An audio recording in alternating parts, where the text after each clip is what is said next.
Henri Ngamotendi est pêcheur. Il habite au district de Lukwela dans le département de la Cuvette, un district dont la pêche fait partie intégrante des activités principales de la population. La cinquantaine révolue, Henri Ngamotendi pratique la pêche depuis le bas âge, une activité qui lui permet de faire face à ses différentes charges sociales. Sa spécialité, c'est la pêche aux poissons hétérotistes neuroticas, appelés en langue nationale Congo Yassika ou Lupanda.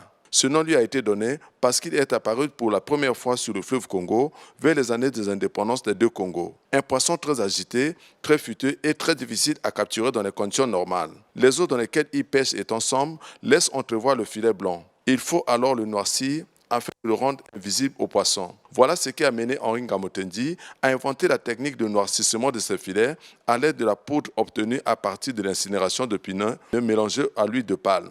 Par manque de mécanisme et de surveillance des eaux continentales congolaises, la technique a fini par gagner tout le fleuve Congo. En ce début de petite saison fructueuse de la pêche, Ngamotendi et bien d'autres pêcheurs ne veulent pas rater le coche. Voilà pourquoi ils prennent tout le temps de noircir leurs filets avant de se rendre à la pêche.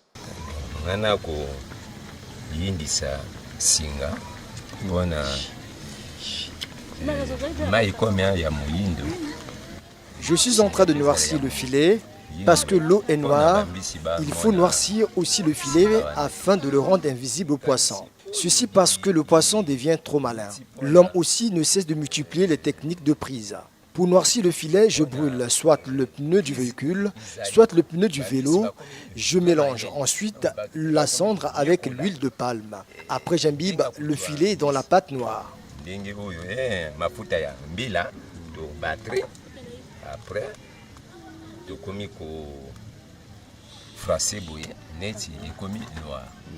bien que la technique lui permet de faire des prises, Henri Ngamotendi, l'inventeur, reconnaît cependant qu'elle pollue aussi l'environnement. Mais devant la raréfaction de la ressource, il ne peut rien. Si, parce qu'il y a piné, il faut dégager gaz carbonique.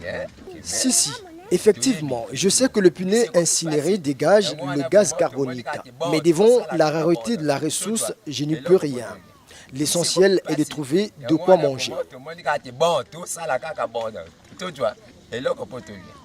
Plus le poisson s'avère très futé, plus les pêcheurs ne cessent d'inventer de nouvelles techniques pour faire des prises. C'est ainsi qu'à côté de la technique du noircissement de filets, il y a encore bien d'autres techniques qui contribuent à l'extermination de la ressource.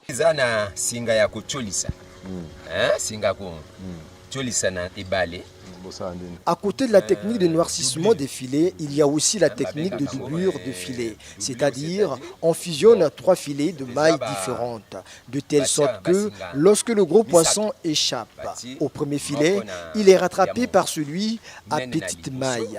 Et quand il se débat, il est enfermé par celui à grosse maille. Tout ça, c'est parce que le poisson devient difficile et très futé. Nous aussi, on cesse d'étudier des techniques de capture. Il y a aussi le filet craint ou invisible. Il prend tout type de poisson, quelle que soit la nature des eaux. Invisible, il y a craint. Craint, il a couleur, il y a maille. Non, il y a un maille. Même na yo motoboy, il y a un goûté. De nos jours, le poisson dans le bassin du Congo est plus assassiné que pêché, car des techniques de pêche en pratique dans ce bassin ne garantissent pas le développement durable des ressources halieutiques.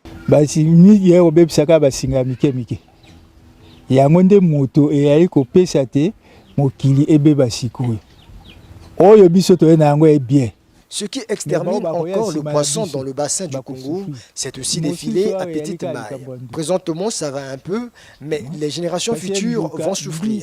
Il y a aussi la technique dite de Nduka pressé. Cette technique coupe tous les roseaux, les récifs, pourtant supposés lieu de reproduction et des cachettes de poissons. Alors que Nduka pressé rase tout le rivage et le poisson n'a plus de cachette ni de lieu de reproduction.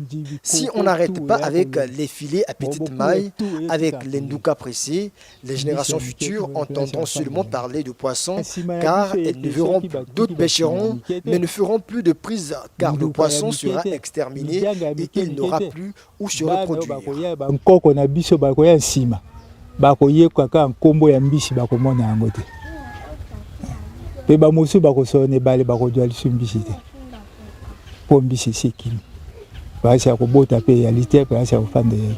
Henri Ngamotendi est conscient que les techniques de pêche en vogue actuellement dans le bassin de l'Ukolela mettent en péril le développement durable des ressources halieutiques. Cependant, il rejette en bloc l'opinion selon laquelle le poisson va finir un jour.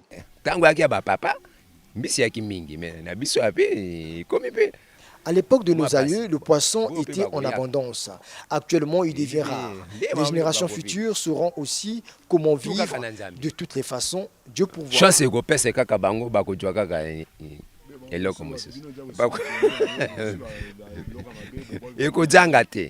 Au regard de la menace qui pèse sur les générations à venir, il y a lieu de se poser des questions. Que sera demain le poisson dans le bassin du Congo si l'on continue à faire librement usage des techniques, même celles jugées destructives de l'environnement, pour réaliser des prises? La mise en place d'un mécanisme de surveillance et de répression des braconniers en vue d'éradiquer ces pratiques s'avère impérative.